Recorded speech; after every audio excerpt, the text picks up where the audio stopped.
मी जेव्हा मतदान करायला गेलो तर माझ्या नावाचं बोगस मतदान झालेलं आहे।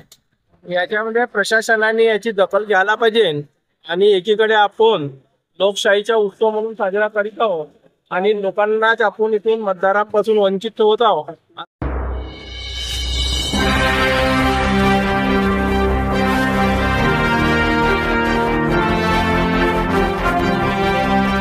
जहां एक तरफ लोकशाही का उत्सव मनाया जा रहा है, वहीं दूसरी ओर लोकशाही की हत्या भी हो रही है। नागपुर में झिंगाबाई टाकली के मराठी स्कूल मतदान केंद्र 35 पर बोगस मतदान होने की घटना आज दोपहर 4 बजे सामने आई है। इस बात की खबर फैलते ही मतदान केंद्र पर तथा आसपास के एरिया में काफी हड़कंप मच गया।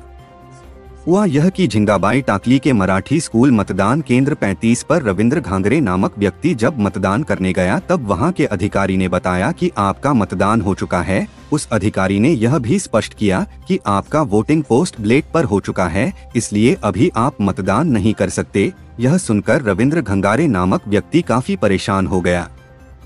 झिंगाबाई टाकली के सामाजिक कार्यकर्ता दीपक गिरे इन्होंने इस बोगस वोटिंग की कड़ी निंदा करते हुए इस पर कार्रवाई करने की मांग की है तथा प्रशासन के कामकाज पर चिंता जताई है। मी रवींद्र मुरलीधर घंगारे।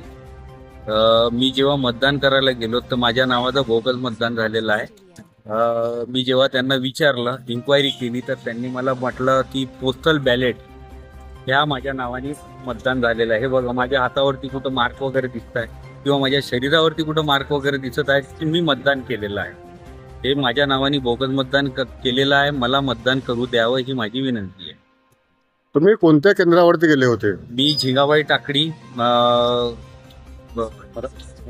मराठी शाळा बूथ नंबर 37 तुम्ही गेले असताना तुमचा मतदान झालेला नाही? मी गेलो असताना माझं मतदान तिथे झालेलं नाही। कोणी केलं मतदान? ते पोस्टल बॅलेट म्हणून त्यांनी दाखवलेलं आहे, पण पोस्टल बॅलेट हे काय आहे मलाही नाही समजलं। की मी बाहेर नाहीच राहत, मी झिंगाबाई टाकलीचा रहिवासी आहे, मी झिंगाबाई टाकलीतच राहते आणि माझ्या नावाने बोगस मतदान बाहेरून कोणीतरी केलेलं आहे हे त्यांचं म्हणणं आहे। तर आज तुम्ही मतदान करू शकणार की नाही करणार? मला ते म्हणत आहे की तुम्ही मतदान करू शकत नाही, पण मला मतदान करायचं आहे, ते मी कसं करावं? तर यानंतर तुम्ही काय करणार आता?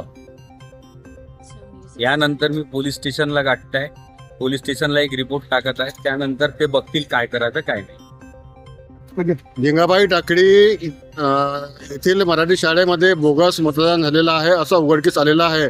आता नुकतेच रवींद्र गंगारेजी मिळाले, त्यांनी सांगितलं की मी जेव्हा आतमध्ये गेलो होतो तेव्हा माझं मतदान होऊ शकलं नाही कारण की इथं दुसरा कोणीतरी मतदान केलेलं आहे। त्याच्यावर तुमचं काय म्हणणं आहे? याच्यामध्ये प्रशासनाने याची दखल घ्यायला पाहिजे आणि एकीकडे आपण लोकशाहीचा उत्सव म्हणून साजरा करीत आहोत आणि लोकांनाच आपण इथून मतदारापासून वंचित ठेवत आहोत। आता एक साधं उदाहरण, रवी गंगारे या मतदानासाठी गेला आणि त्याच्या नावावर कोणीतरी अगोदर मतदान टाकून ते निघून गेले। हे चुकीच्या, याच्यावर योग्य ती कारवाई व्हायला पाहिजे।